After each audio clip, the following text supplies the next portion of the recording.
what we often call holding space for these conversations, even when you're not doing therapy or medical advice, just being in relationship, these issues come up around mental health. How to empower people ethically is really essential. Welcome to Psychedelic Source, where wisdom meets practice in the evolving landscape of psychedelic medicine.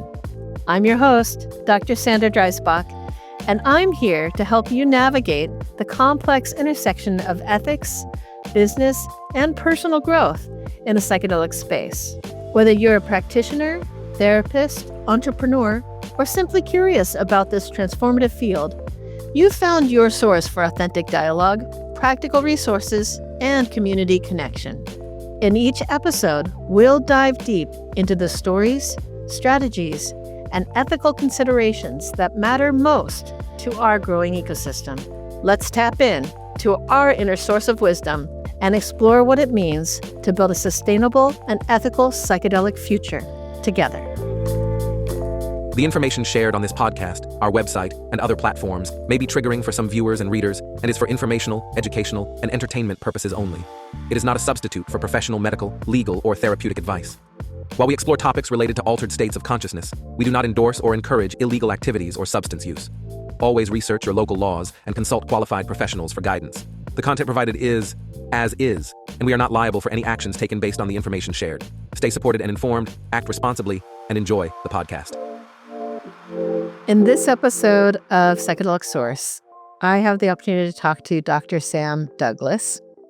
He is a philosopher and educator with over 15 years of experience teaching professional ethics, philosophy of language, education, critical thinking at University of Newcastle. His academic work is also complemented by his work in over 2 decades of involvement of Australian plant medicine and psychedelic communities, as well as working in relationship with yours truly here, and is a co-founder of EPIC, Ethical Psychedelic International Community. And in our conversation, we start by looking at some of his own experiences and the beginnings of his relationship with plants, from his father, who was a botanist, and his own love and relationship with plants and discovering their medicinal purposes, to work more recently in ethical practice and advocacy and education, and both the love and the struggles and the challenges and the beauty of being in the psychedelic plant medicine space. Well, welcome, Sam. It's so wonderful to have you here. You never get to see me. That's my joke, everyone, because Sam and I work together at EPIC, Ethical Psychedelic International Community. We see each other quite regularly. We've known each other for a few years now. I'm trying to think of when we first met, but maybe you could tell the audience a little bit about you and your background and how you came into work in the psychedelic space. But welcome. Thank you, Sandra. We never talk. So I was born. Once upon a time, there was a boy in a galaxy far, far away. My interest in psychedelics does go back a long way. I had a really long-running interest in the natural world and plants and plant medicines since I was a child. I grew up on a farm. My dad has worked as we were farmers, but he'd also worked as a horticulturalist and a botanist and doing plant regeneration. So these are plants and trees, and then these sort of things are things that I was just naturally curious about my whole life. I love that. So your dad was a botanist, and you were raised with plants. So your relationship with plants and possibly, was there any sense of relationship with plants as being plant medicine, or was it more in terms of study or fascination or harvesting? Fascination, I think, and sort of, intently kind of observing them. When I was small, it was when I was, I think, about 11 or 12 when I realized that plants could be medicines. After I watched there was a documentary on TV here about permaculture, and Oh, I demanded after watching this you demanded. half an hour show on permaculture that my parents buy me a permaculture book for Christmas, because that's what every normal 12-year-old asks for. Well, Um, apparently it is for you. I mean, I don't yeah, see yeah, what's yeah, not normal. totally. Um, and in this, so my parents, that year, I got a copy of Permaculture One for Christmas, and uh, you know, there's lots of stuff in that. Anyone who's read the book knows it's packed with interesting things. But at the back of it, it has all the list of plants and what their uses are, and it's reading through these lists of plants and their uses, and then going, oh, well, this plant can be used, for fevers, and this plant can be used for parasites. And that was, I think, where I really got my first contact with going, oh, well, look, here's a thing that actually just lists things that you can do with plants, and medical uses for medicinal uses for plants. And it really, I think that was kind of a real point where I went, oh, aha, there's all this stuff that's just out there, in the world, and going. And maybe we should position you a little bit more in the world. Sam, where in the world are you? And how are you more recently related to the psychedelic space? Yep. So I'm in Australia. I've lived in Australia my whole life. I'm currently on the mid north coast, I think you'd call it, about I think two-thirds of the way, a third of the way. Anyway, I'm north of Sydney, south of Brisbane. I'm in the kind of middle wild part of the coastline there, where it's not quite tropical but very hot. I More recently, my contact with psychedelics was through first through the Shaman Australis web forums, where I'd been a member there sort of for most of my adult life, and that was kind of formed a core of one of the underground communities here in Australia. Could you tell us about what that forum is? For people who are not. It was originally sprang up. I guess there is a plant medicine nursery that was just called Shaman Australis, and the owner of that nursery set up a forum for people who were interested in the kind of things that they were selling at that time. And the business from the nursery is relatively niche, but the web forum itself just kind of grew like crazy through the late 90s, early 2000s. And it was at one point, a reasonably central place. It still exists, by the way. It's not very active, but everything is still there. It was a place where sort of people who are interested in psychedelics and plant medicines and things, obscure, nerdy plant stuff from around Australia could gather online and have insane sort of obsessive arguments about plants and plant medicines and drugs and stuff. So they would talk about psychedelic experience and psychedelic plants as part of the forum? Totally. Yeah. It's just not I say plant medicine because it wasn't limited to psychedelic plants. I mean, it's heavy focus, but that wasn't all of it. It was everything. I mean, it was mainly psychoactive plants, different kinds of psychoactive plants, just not necessarily psychedelic, but also, more generally, medicinal as well. And, people swapping sort of information about plants or techniques for growing them, or just anything, kind of, and people who are really old might remember entheogen.com. It was like that, but it's gone the distance and still exists. I think it's the second oldest psychoactive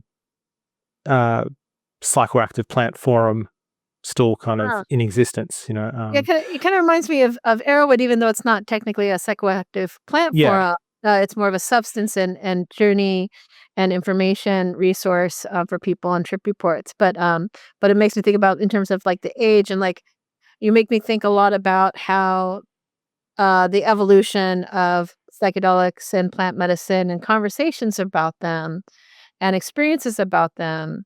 But how did that get you interested in being more proactive in this space? You were the head of the Australian Psychedelic Society. Maybe you could talk about that piece of the journey. How did I get to that? How did Well, you get there? how did I get to that? Well, largely through my contacts that I had made through being on this forum, because I just, before I'd leave it for, and move on to more recent things, people who have been on that forum, the alumni of that forum going way back, they're everywhere. They are. If there's someone who's high profile in psychedelics in Australia, there's not 100% chance that they were a member of this forum at some time, but it's pretty high. So through people I knew through that forum, when I moved to Melbourne a few years ago, I had heard about the Psychedelic Society that Nick Wallace was setting up, and I went to and they were running it was a mushroom day, a mushroom festival. I went there and went up to their stall and introduced myself to the people there, many of whom I actually had talked to online previously, just hadn't met them in real life. And we got talking, and after half an hour later, they convinced me to volunteer to help them write Get Trapped. Well, at that time, I'd spent a lot of time through the 2000s, writing, anytime there was a government, inquiry, or, there was there was a time when I could submit something to a government or a Senate inquiry about that was relevant to psychedelics or plant medicine. I'd write something and submit it. So I'd been doing that just myself for a while, and they lured me in with, the offer of being able to spend some time and get some support, helping them write submissions for government, inquiries and around law reform.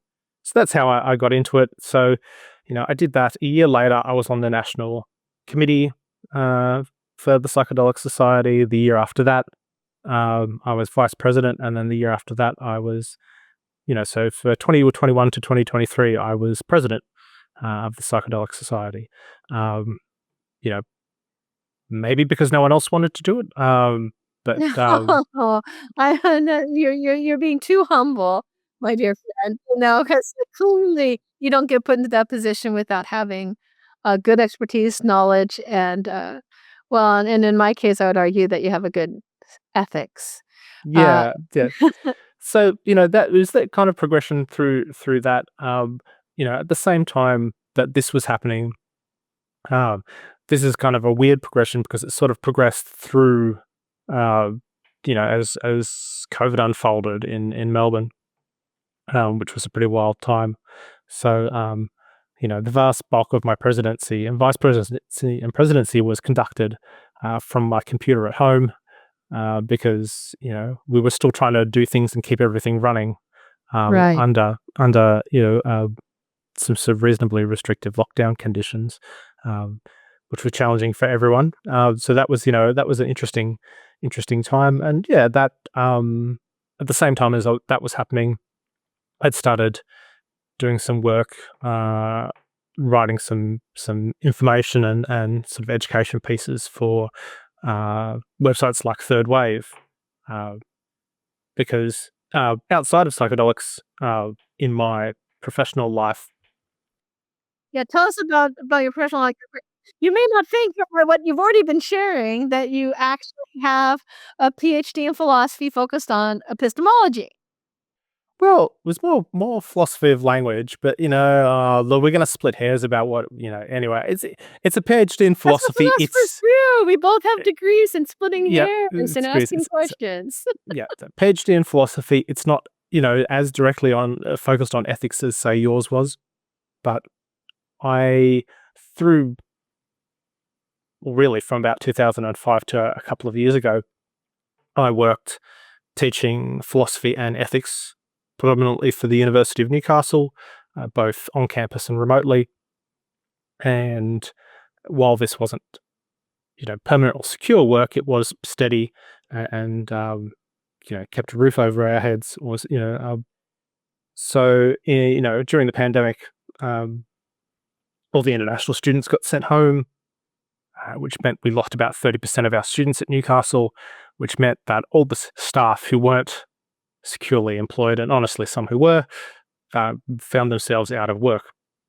So when I was, actively looking for anything that I could do to actually just keep some money coming in, it was Yeah. really timely that at that time, Paul Austin and his team at Third Wave were looking for people to write stuff for them and were willing to pay people to do it. So that's how I ended up doing that. And these things just kind of synergistically combined, because as I was volunteering in a more high profile way and writing, people would kind of they'd see an article and they'd look me up and they'd see what I was doing, and it kind of grew from there. That's how I got into being more actively involved in psychedelics in a more high profile public way that I never really, if you went back 10 years and said, oh look, you'll this won't just be a hobby, this won't, or kind of a personal obsession, this will be a thing that you'll do publicly, Professionally, yeah, and professionally, I would have said, don't be ridiculous, so yeah. but here you are. Yeah. And and now working in the and well, maybe we could tell part of our own history, but before we do, I am glad that you brought up about your writing and your working on people's training and workshops and even working on like editing, for instance, books like that people may be familiar with, like Psychedelic Justice, and doing a lot of your own uh not law. I'm like trying to think of like, how do I express this? You are known for expressing your views, and I personally appreciate that you express your views. Not everyone appreciates expression of ideas and perspectives, and and maybe that naturally inclines you to do more ethics work in this space. But maybe you could talk a little bit about how did writing and showing up in community in this particular way and doing some ethics work, get you interested in being a part of a community like Epic? I think it was uh, probably more my time with Psychedelic Society than writing that really drew me into working with Epic. One of the things that was really that's interesting is that when you're in a leadership position in a community organization like the Psychedelic Society or any psychedelic society, but particularly one like the Australian Psychedelic Society, which is national and has multiple chapters around in basically every capital city. A sort of the core team is only sort of a bit over a dozen people, but below there, I will add that we're all volunteers. None of us are paid, but each chapter then has multiple, sometimes dozens of volunteers themselves. So you actually have quite a wide net of people, and the information just kind of comes up the chain. And it wasn't long, even just as vice president, just you just start to hear things, sort of the whispers and rumors of things that happen start coming up the grapevine. And a lot of them weren't particularly good. There was these sort of stories around everything from just poor to inadvertently poor facilitation, but just because someone doesn't know what they're doing, to really actively predatory practices and incidents, and and a lot of stuff in between. Just a whole litany of things, predominantly from underground, but not solely from people who were underground practitioners. So all this stuff had started to filter up, and this really ramped up. And this is kind of this was a lesson for me. When I was vice president, I thought I knew everything that was, or a lot of what was happening, because the whisper network just kind of feeds up into that position, or it certainly did. I think it still does, and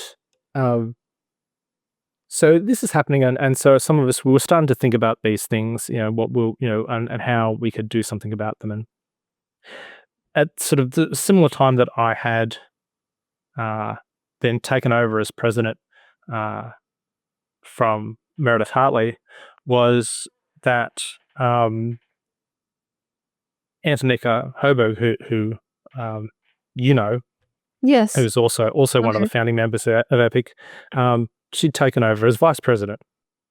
And as a side note, Antonika is now president of the Psychedelic Society. And one of the things that was really obvious is that the kind of things that I heard and the kind of things that Antonika heard were actually quite different. And it was a real lesson in that the things that people will tell me because I'm a man and the things that people will tell Antonika because she's a woman is very different. So the kind of people who I would kind of, there'd be people who my sources would say, like this person's, kind of a tool, but essentially, harmless. The same, well, not necessarily the same sources. The image, the picture that would come through to Antonika from the community would be quite different, for the same people. So it was kind of a real lesson in for me in going, well, look, don't assume that everyone is kind of telling you everything because they're not necessarily comfortable. So all of this stuff was happening, and it was around this time where we're starting to really hear things that I'd connected with our friend Chi, and through the big online communities, the big online sort of international psychedelic professionals chats that we're both part of, is how we met. And started talking, it sort of went, oh, ethics. I talk about ethics. You talk about ethics too, let's talk about ethics. And it sort of grew from there but one of the things that was really, again, this is a sort of a turning point, was, Antonika and I, we already knew what was happening in Australia. We were hearing the things that were happening closer to home. Then we joined this international community, and then we hear the same story, like, exactly the same stories from people in Europe and throughout North America and South America and everywhere. Like, it's the same patterns, same patterns of behavior and the same patterns of harm, abuses. just happening everywhere. And I think that was for a lot of us who were involved and still involved in ethic. I think that was one of the real sort of moments of crystallization for me, but I think for a lot of us, when we went, these same patterns of behavior, these same patterns of harm occurring, really everywhere, basically everywhere that people are taking psychedelics, these patterns of harm just seem to pop up. So I think that for me really crystallized my my desire to kind of to be involved and to do something. I love that you brought up in the beginning part of this, the experience that you had, as a male-bodied identifying person, of how people were bringing up experiences of harm to you, and or about people who you said like were quote unquote tool, or like people who maybe not acting appropriately, but they weren't seen as maybe even abusive even, but then the same sort of, and don't let me put words into your mouth any way, shape, or form, but when Antonika was hearing the same exact stories about the same sort of people, you're getting a totally different perspective, and that how that shifted your mindset around what is actually happening, what information you are actually receiving, and what it takes for people to feel safe and supported in sharing that information. I just love that you highlighted that. Yeah. It's 100% a thing, and it was really humbling for me because I'm I really like to think I was across everything, but I wasn't.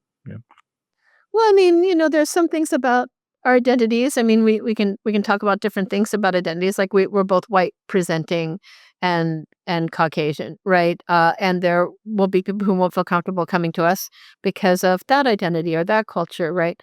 But there could be other things that make us approachable, right? Me for maybe women's things, and you for maybe for male things, or you for Australia, me for I'll jokingly say California, or you have redwood questions. I don't know if there's any. I don't think there's redwoods in Australia now. I'm having deep plant questions, but there are a few, and I can tell you where. But let's really? Let's not go into it. Never side wormhole, but to be focused. Yeah.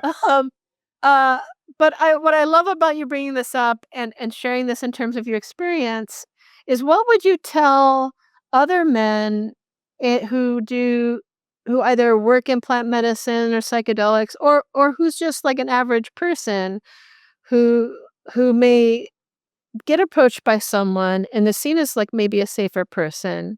What kind of advice could you give them in helping to talk to someone who may be trying to express that they've experienced harm?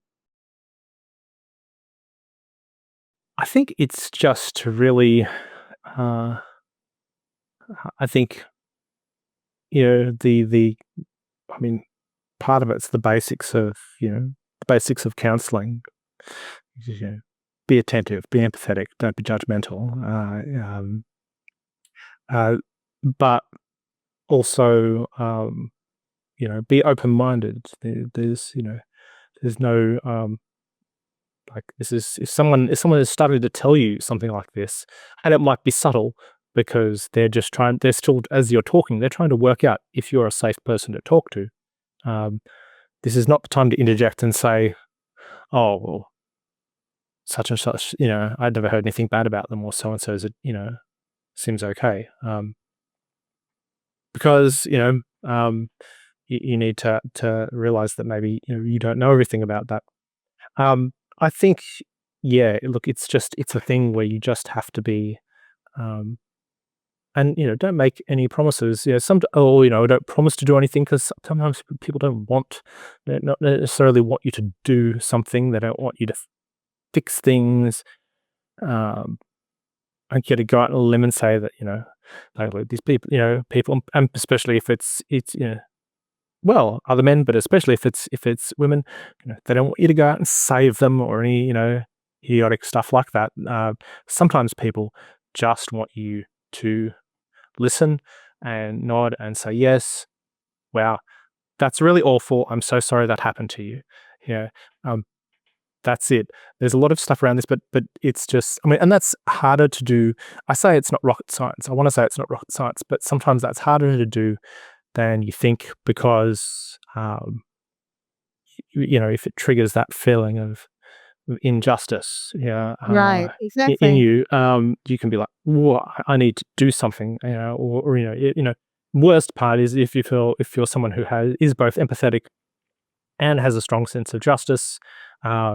This, you can feel like, let's say I in the past have felt like I should rush out and I should do something, either to help someone when it's not the kind of help that they're really requesting, nor is it the kind of help that I can give, because oftentimes these are complicated things. So someone might be telling you something, but it's also the case that um, they're in the midst of some pretty complex mental health stuff, Right, exactly. which And I think that's really good you advice. may or may not, you might not be qualified to help them deal with that.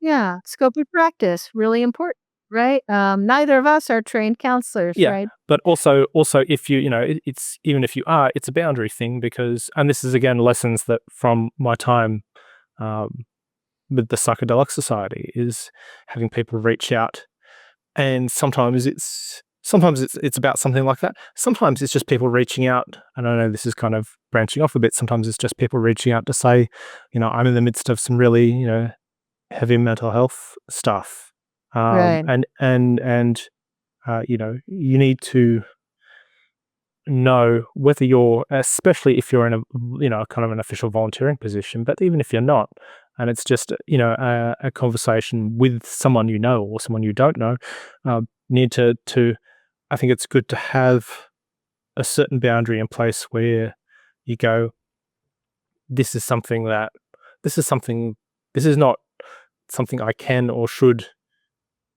Right, be exactly. helping you with, because I'm not a therapist, or even if I am a therapist, I'm not your therapist, and we are not in that contractually defined therapist client relationship. And so it's kind of one of the things that I think too is, if you have a lot of these conversations, I think you need to learn a sense of your own boundaries, and Absolutely. Yeah. go, right. this is, this is what's happening to you. I'm really sorry this is happening to you. I'm not your therapist. You need to, and this is not to stop, helping people or stop talking to them or stop supporting them, but to realize that you can't do everything.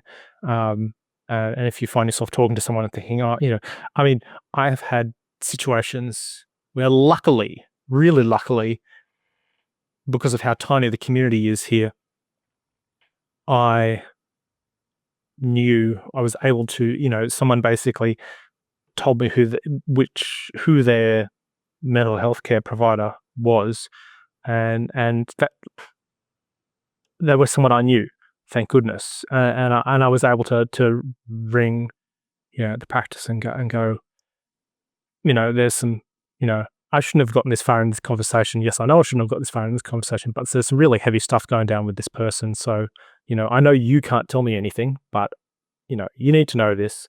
And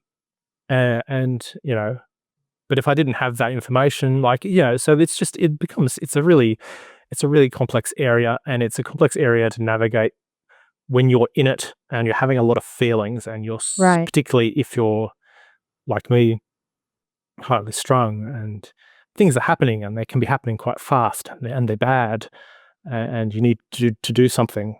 Well, and You I know, love that you bring this up because a lot of times people aren't as aware of what it takes to what we often call holding space for these conversations. Even when you're not doing therapy or medical advice or doing crisis counseling, that just being in relationship, these issues come up around mental health and needing to know what to do, how to handle it, how to empower people ethically is really essential to good yeah, practice. I think so. Look, honestly, I think anyone who is involved with psychedelics or psychedelic communities, I think everyone should have at least some basic first aid, mental health first aid type of training, or develop those skills, so that you can.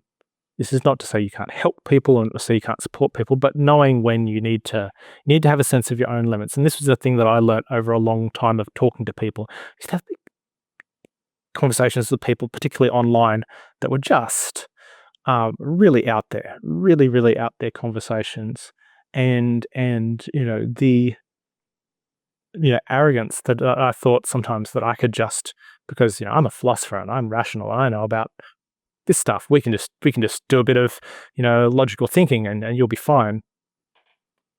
They weren't, because you can't just do a bit of when there are some places that people get in. You can't just knock out a bit of homespun CBT and they'll be okay. Yeah, the It doesn't cognitive behavioral involve therapy, therapy. right? Yeah, Yeah, help yeah. them think their way out of the box that they put That's themselves. right. That's right. There is a lot of stuff. In fact, most stuff, if I'm honest, in my opinion, around psychedelics and and people in these positions. Yeah, it's just this approach. Where you just have a bit of a logical chat and you show them where what they're thinking isn't accurate. No, this isn't going to cut it. Although sometimes it might help in other parts of the process, right? Just to press that a little bit. Like maybe it Yeah. would help in the preparation phase or in the integration phase a little bit, but not maybe when they're having because you're mentioning everyone having some basic skills around, that sort of mental health first aid. And maybe this could bring us to some of the ideas we talk about in Psychedelic Source about what kind of resources or sources or support would you recommend people have? And what would be where would be some place you would tell people to look, or what are some of the sort of trainings or piece of information if people wanted to have some basic, mental health first aid sort of work? What would you tell people to do? Look, in terms of sources for good information and support, I think in Australia, I'd say that your first port of call would always be the Australian Psychedelic Society. We have a lot of good information on the website, um, which we can put that up later, and you can contact us through the website. The email's not quite monitored round the clock, but we always get back to people, And either through people who are part of our volunteer network or people we know, we can at least point people in the right direction. Again, because it's such a tiny community, we're well acquainted with, for example, most of the people who offer, most of the psychologists who offer, we know, as sort of a skilled in integration issues, for example. Or, we know, I can tell you, or we could tell you who might be a good fit if for someone who's, experiencing kind of really like sort of wild somatic symptoms after a psychedelic experience or something like that. To do is like connect with your local community, psychedelic community, Yeah, who often have resources, information tools, or on their website or through conversation with yeah, them. That relationship of support, which is part of the reason why, I love the conversations I'm able to have here, is helping to highlight some of those, community resources, as it were. But I wanna give people a sense of the picture in Australia. If someone knows nothing about the Australia psychedelic environment, uh, uh, what kind of, like, top level things, uh, people don't know, let alone the basic botanicals in Australia, which is its own unique beast in more ways than one, but really about the sort of legal environment. What kind of things are different for you there than what maybe someone might experience in North America or other parts of the world? yeah. Well, I think, look, a lot of it is similar. I think what's important for people is to not accept, particularly when you're new to it and you're new to these communities and you may not have a lot of points of contact, is to not um, is to approach, I think, all of it with some healthy skepticism and not approach it with just accepting what the first person, that you meet Yes, who's involved please, in not just the psychedelics first tells you. person you meet. Yeah, not the first person you meet, or the first person that you meet, or the first person you make contact with who says, "Yes, you can come and do a ceremony with me," um, because um, a lot of these people are great, and some of them might not be. So I think it's just to really like, and the community is broad. The community is not just the gaggle of followers or fans that a particular person has. It's bigger than that. I think the things that are different between here, or the things that are notable for Australia, is that despite the uh, ability for psychiatrists to prescribe uh, psilocybin from magic mushrooms or MDMA, for very limited particular circumstances, despite Can that you say a little ability. bit about that? Because Sure. in general, like Australia, I would say, at least from my perspective, is very strict on the Yes. whole. Well, this is the thing. It is extremely strict, and it is more strict than most of the US. Important differences would be that things that people in the US might take for granted that you can, that aren't legally problematic or less legally problematic, like Amanita mushrooms, for example, Well, super although legal. that recently had a shift in the United States Yeah, that's right. FDA policy, but I'll give a different example, kratom. Oh I yeah, know yep. last I checked, we're still illegal in Australia, Super and it's illegal here. very, very Um, accessible here. yep. Salvia, Divina Sage, Salvia ultra super. divinorum or Yep, yep, yep. Ultra super illegal here. oh, I mean, really? I mean, Interesting. I genuinely I mean, I'm doubt not most. surprised, but Yep, yep. I don't think most police officers here could identify it, but nonetheless, it, you know, things like that. There are more things are illegal here than not. Otherwise, trading spores, for example, is illegal here. Not because it's the legality of why they're illegal is complicated, but no, you don't have to go into that, but I think it's worthwhile saying that spores, like, often you can do spore prints and things like that, and it's for study, and you can have, like, like a pass saying that you are a researcher, and you get certain exceptions, but yeah. But not in you look, Australia. if you're not a researcher here in Australia, really ought not to be found in possession of those things. So stuff like that. I think the thing is important that what we saw here was a bit of confusion about what was legal or not on the basis of the changes in what was legal in therapy here.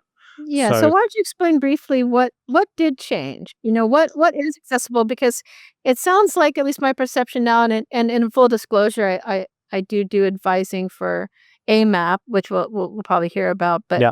separately conversation, which is based in Australia, is what are the general changes that have done, and why is there the confusion? So the general changes were that there had been a long running push to change how psilocybin and or psilocybin, however you want to pronounce it, and MDMA were scheduled as essentially as poisons or as illegal drugs. There'd been a long running push to change how they were scheduled so that um, so that medical practitioners, psychologists or psychiatrists specifically, could use them in psychedelic assisted therapy. And this had gone backwards and forwards for a long time, and uh, through supported by a lot of the community, including the Psychedelic Society here, but I think primarily spearheaded by Mind Medicine Australia, has led this really sort of concerted push to change this scheduling. And after a lot of toing and froing and some sort of misfires and missteps, eventually got it to the point where Therapeutic Goods Administration here had agreed that psychiatrists, if they jump through all these regulatory hoops, can basically prescribe and run psilocybin-assisted therapy for people with treatment-resistant depression, or MDMA-assisted therapy for people with treatment-resistant post-traumatic stress disorder. The circumstances under which they can do this, without getting into it, they're really restrictive. There's a lot of paperwork, there's a lot of forms. It's not technically, we do this weird regulatory thing here where we have approved, unapproved medications. It's this weird kind of bureaucratic thing where it's So not what does it mean approved. that you're not an approved medication, but It's like, you're a so we're going to let medication? you do this, but we don't approve, but it's basically, there's a lot of paperwork. The therapists have to get a human research committee, like an IRB, like an Okay. institutional review board type. Basically, their treatment protocol has to be externally reviewed by an ethics or a review board to say that it's right. That's part of the process they go through. So it's quite involved. So significant barriers. It's not like you can go to your average Australian psychotherapist, let alone the other barriers around training and Yeah, education. that's right. There's not that many psychiatrists in Australia, full stop. And look, I don't have current figures, but as of mid last or late last year, um, it was a journalist I knew, had done a freedom of information request on this. So there might be a dozen psychiatrists around the country who have gone through the process of being able to be approved prescribers. And so, yes, if you can find one of these psychiatrists, and if you can pony up the money, which is considerable, as I might add, because none of this is covered by insurance or sort of the government funded healthcare here. So you're just paying for all of this, and it costs a lot. So it's there is the restriction. There's not many people doing it. There's the further restriction that the lowest I have heard for a course of treatment, including sort of preparation, a dosing session, integration, you'd be very lucky to see much change from $15,000 for that. Goodness. Yeah, so And that's these are Australian money. that's Australian money. So maybe you could probably, if you had $10,000 US, you might be able to get a full course of treatment for depression or PTSD with maybe sort of up to 3 dosing sessions for that amount. So that's the situation. That is what has changed. Nothing else has changed. The the street versions, the real versions of the more commonly sort of accessible versions of these substances, mushrooms that grow in the bush or in fields, or that pill you bought off that guy at the music festival. These still remain super illegal in basically all but, well, they're still super illegal in every state and territory. We have one territory, the Australian Capital Territory, where they are, at least personal amounts are in theory decriminalised. But even there, the amounts that are decriminalised, the personal possession amounts, tiny. Yeah. Like, is it microdose amount, or is it what kind of doses are we talking? Look, it's so tedious to get Very, into very it. small. But It's suffice to say that the yeah. legal avenues that are available in Australia Yep. are cost prohibitive, Yep. are administratively prohibitive, and they're also limited to psilocybin and MDMA. Correct. Although but strangely, like, that's not, right. Like, for instance, the United States, like, has no legal access for psilocybin Yeah. and MDMA, with the exception of, like, Oregon and some new Colorado rules, possibly. But again, that's state by state, not federal. Um, and and all these other challenges around training and education. So most people, if they want to work with these substances for therapeutic reasons, are not going to have access. Yeah, that's it. And I think it's, even if you could find someone trying to, finding the money is something, and it's sort of an unfolding process. But when that rolled out, we did notice there was a real uptick in people contacting the Psychedelic Society about it, and there was a sense of confusion, but also a sense of cynicism, because I think this is a thing that by particularly anyone who's been involved with the cannabis communities here. Yeah, what's cannabis like in Australia? What's that atmosphere like? Sorry, excuse me while I sigh. Well, Let's start it's from the top. Is there legal access for cannabis? there is Or legal medicinal access for cannabis. So okay. if you can get, and that's relatively easy. It's not cheap, but it's easy. You can, find someone. Most of them will even do teleconsults, over the phone or over a video call. And do you need a permit, or like what is sort of the sort of process for people there? They take care of most of the paperwork, but you do need to have a doctor go, yes, you have there is something that I can prescribe you cannabis for. But once you clear that hurdle, they will sell you as much as you can possibly, Oh my. Okay. because, No, I mean, I'm not saying that you shouldn't have access. I'm just saying, like, I mean, I'm brought up, like, with my ethical concerns sometimes about, like, this is a concern that people have expressed, that the amount, that some of these companies, they're more interested in just making a lot of money by selling, as much cannabis to their patients as they can. Maybe maybe that's sort of given a bit more, priority, rather than just how much should this person be prescribed. Anyway, so it is accessible, but however, again, this is, cannabis is an approved, unapproved medicine. So you have all these kind of weird things about it. Like, you can be prescribed cannabis, but you've got to make sure you carry around the little bottle that has your prescription on it. The police in some states get upset about it, because people then will do things like put their street cannabis in your prescription bottle, and then they can't tell the difference, and it's awfully inconvenient. Also, but if you're prescribed it, even if you legally acquire it and you prescribe it, if you say let your prescription lapse, then that cannabis is magically transformed back into a Schedule 9 drug, and is suddenly legally in. Or if you are prescribed cannabis and you give it to someone else, that's illegal. So it's kind of a weird administrative loophole, but in the end, like, it is accessible medically, but there's been real, I think, effort on both the part of the government and also of the cannabis growers to really keep it that way, so that because the cannabis companies, they're making a lot of money off that now, and they don't want the situation to change. And we have recently, in the last year, had I know we have Senate inquiries all the time here, but there was one recently. A Senate committee was inquiring about cannabis. They had a term of reference about the impact of decriminalisation, and a number of cannabis growing companies and an organisation that claimed to be like a representative body of cannabis companies wrote in to say that they thought decriminalisation was a bad idea because it would affect their profits.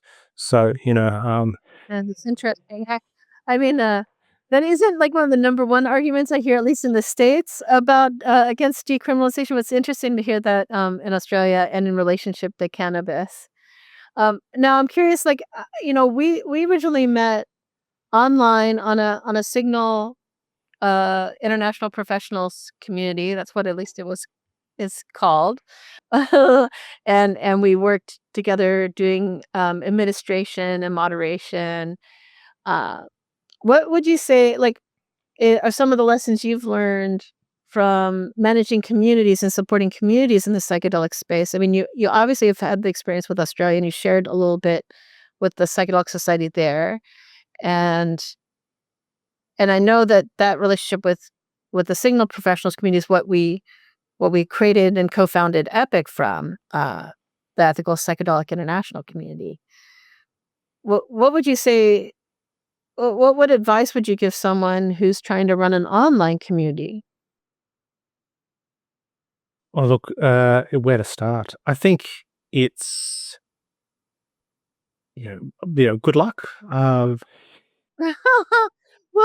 I mean, I would also probably say, like, good luck, but even there are really unique challenges, like, and maybe I should go more direct, like, so, you know, we will be having a conversation with Epic and talk a little bit about Epic as a community and what we're about, and we do wanna try and have, like, each of many of the co-founders and some of the current volunteers and people who do, work with us to talk about their work and their relationship with ethical practice and psychedelics and consciousness. But I know that for me, at least, that having the conversations are really important, and not just the written conversations, but also the spoken conversations. And you and I have worked together on real ethical challenges in this space, and I know before there was Epic, and even before we were really working together as admins on some of these Signal communities, we would be called in to help support ethical things that were starting to go down on even other people's forums or forums we happen to be on, right? And we would you and I have often talked about, how much hours, how much labor that would be unseen behind the scenes, just behind, administration and running the groups and having these conversations or the support that we would be doing. So I'd be curious to just hear from your perspective, because I know mine, I guess. But to share, like, to shed some light, right? Like, people don't see what does it look like to actually try and support ethical practice in this space? And you don't even go outside of the online communities, but, like, what does that really look like? What are the real challenges, and why do we have these certain challenges? I think, well, look, even just in all spaces, I think in the online space in particular, I would say to people, it, unless you have experience in this before, it's going to be more work than you think. It's the amount of hours Yeah. that goes into it is just enormous. With through our work that we've done together and things that we've volunteered our time for, but also the things that I've helped coordinate through the Psychedelic Society, uh, they're just some of our biggest uh, sort of amount of time that we spend on things overall as an organization is in uh, moderation of online spaces. It's just the amount of work is phenomenal, and as soon as the bigger they get, it becomes that really is a round the clock thing. So I think it's really, you need, online spaces are a thing that individuals do. They're a thing that teams do. They're not a thing that you can do by yourself. And it's everything from, in the online settings, it's everything from ensuring people don't say things that are, wildly illegal, because sometimes, depending on the space you're trying to run, that's not appropriate. Even if you don't ethically disagree with what they're saying, there's some things that, because of, for various reasons, not every forum is appropriate to say everything around psychedelics. But just the balance of holding that space and keeping that space, making that space as safe a space as possible for as many people as possible, is also that's a challenge online. And you're not gonna keep everyone happy doing this, I think, is the thing. You need to get comfortable with that right now, that and this isn't sometimes it's for really overtly kind of obvious ethical reasons, but sometimes, some people just, the external manifestation of their personalities and their energy is sometimes just a lot for a space, and you just, they don't even, there's a lot of things that can cope. No, but I'll take one of the things. Let me just take one of the things you mentioned, which is like, don't do it alone. Yes. Right? Yeah, And don't. I know that's Yeah. definitely much about what Epic has done, and even when we were doing admins and other things, and even when we, I'm sure in Australian Psychedelic Society and other places, like that common feature of one of the things that's really supportive is working in relationship and community, and having others that you're able to talk with and have support from, not just in terms of, how you come across it, like not talking to just the first person you meet, not just, right? You talk to them still, right? But also in terms of addressing issues and problems that come up, right? It's a team thing, but I think all of these things, I think, are things that are best done in community. And it was, people had asked me, and I think this is the similar thing, is that people you had over the years have asked me, "Oh, what do you think's the most important thing for harm reduction?" For example, that's a question I get asked a bit, and my answer is always community. I love that answer. Of course, I'm going to love that answer. Yeah, here, I'll give you another though, because I know today, because I happen to pay attention to what you post, not all the time, but sometimes. And I know someone, maybe I shouldn't say the social platform it was on, was asking what's the biggest debate in this space right now, in the psychedelic space. And I saw your two answers, which I almost commented on, mainly because I'm like, well, that's not a debate, Sam. Those are statements of fact, right? And if I recall For you, correctly, um, you said that one is that we're gonna continue to have underground use, and that's gonna continue happening, right? That that's not really. I mean, in some ways, I'm like, in my mind, that's not really up for debate. That's just happening, and people need to accept that. And what was the second thing? I'm gonna have to go back and look now, because I can't actually remember. This was minutes ago. The other one was that as I said, a lot of people's depression and anxiety are understandable or even normal reactions to That's right. their situation or their life or their context or just what's happening in the world. So talking about fixing them is the wrong frame, but even talking about healing, that maybe that's not quite right, because you're having my thought was, it's like everything's terrible, or it might be, and you're having a normal reaction to everything being terrible. Well, like, what talking about talking about healing, uh, you don't need healing. What you need is for things to not be terrible. um, And that's why I wanted to bring it up because, again, I don't feel it's a debate. I feel it's like a fact, right? yeah, yeah. But we can make it debate. We can make anything But debate. it's not an explicit debate, but it is counter to the idea that that's pretty prevalent in psychology or psychiatry and psychotherapy, and even still embedded in psychedelic assisted therapy, that there's something is that, like, the way that this can or should be addressed is you are the one who needs to change, Right. or that it's both the most that it's both ethical and right, but also that it's the most efficacious way to stop you feeling this way is to change you rather than the the situation, the environment, things in your environment that are making you feel that way. And so it's kind of it's obvious, but it's quite a deep philosophical thing that's in.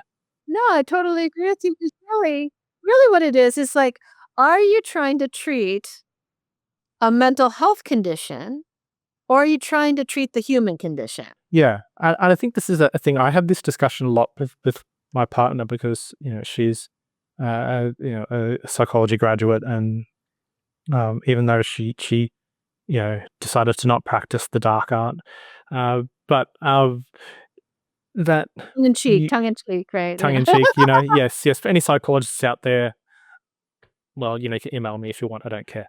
But we're upset by that.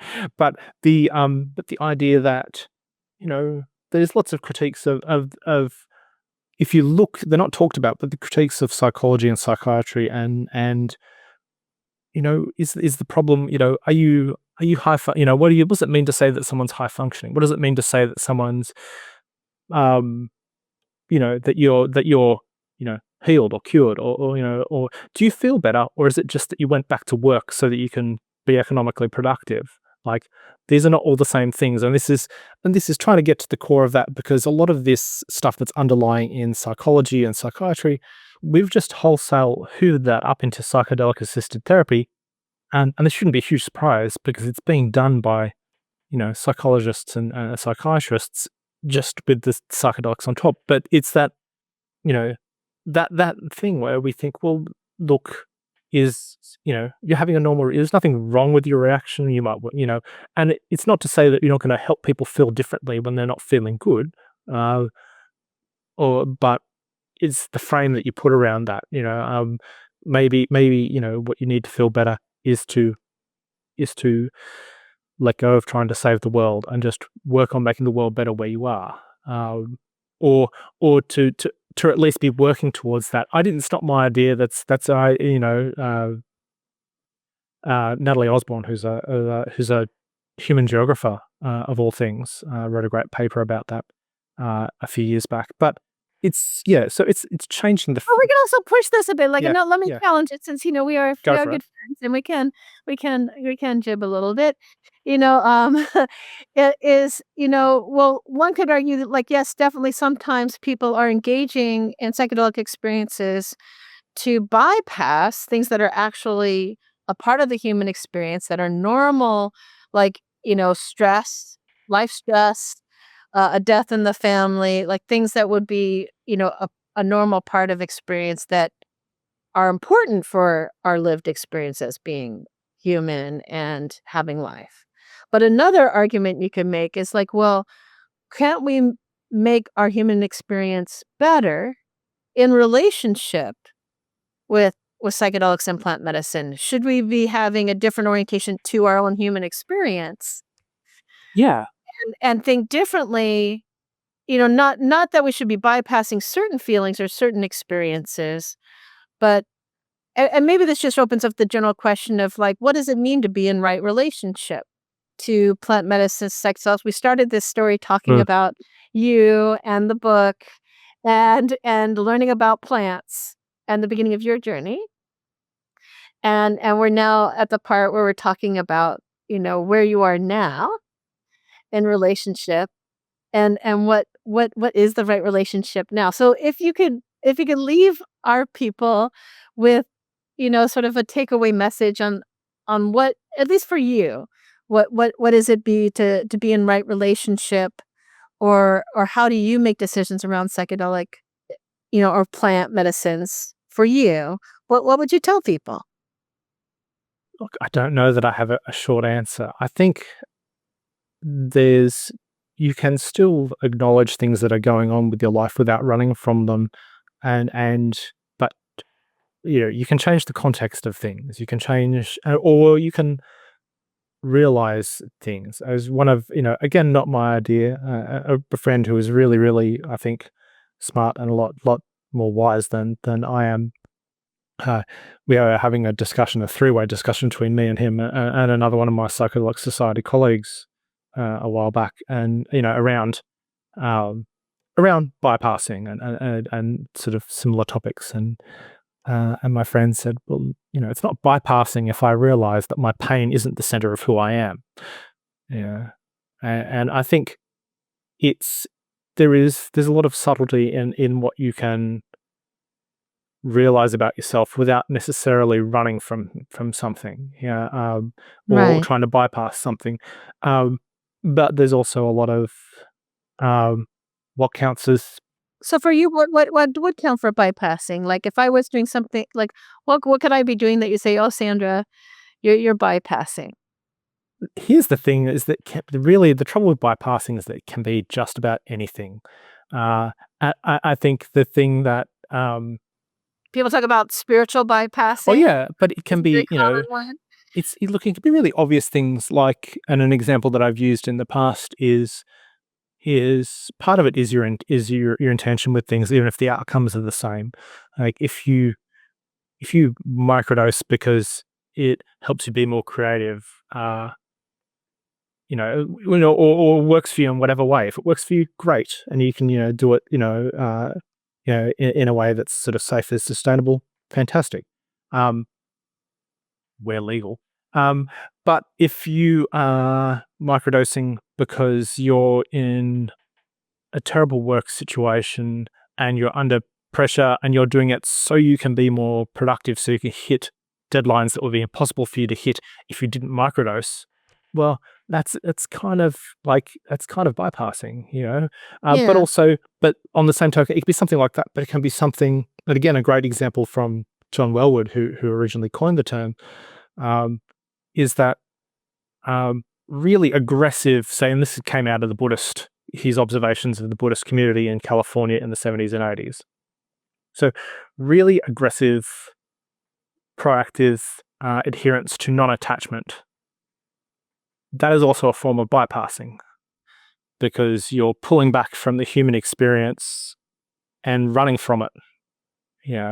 Like you can, you don't necessarily seek out attachment and you'd be mindful of it, but you can't, you're a human, you're situated, you're embodied, you're alive.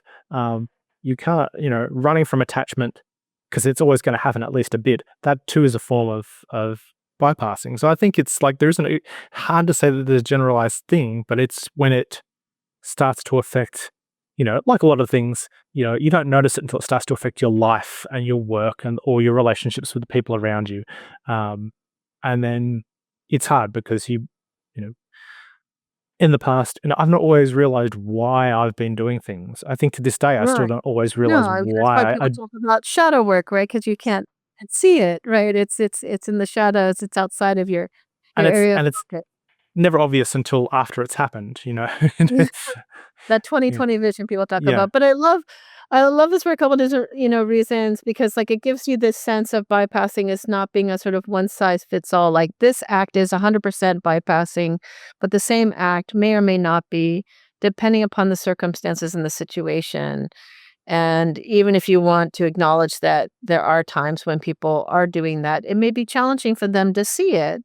And being in community and relationship may be one way to do it. Is to do it. I think it's also important, just to sort of to add a little bit, is to not be non-judgment with all these things is really important, but Yeah. to not be sometimes a thing like bypassing, but also a lot of trauma reactions, because Mm. bypassing can be a trauma reaction, right? And as lots of things are, they're adaptive in the moment, and they're protective in the moment, and it's you shouldn't be hard on other people and you shouldn't be hard on yourself. I'm going to just interject with myself and say these two things are linked. Because you're hard on other people, you are almost certainly hard on yourself, and vice versa.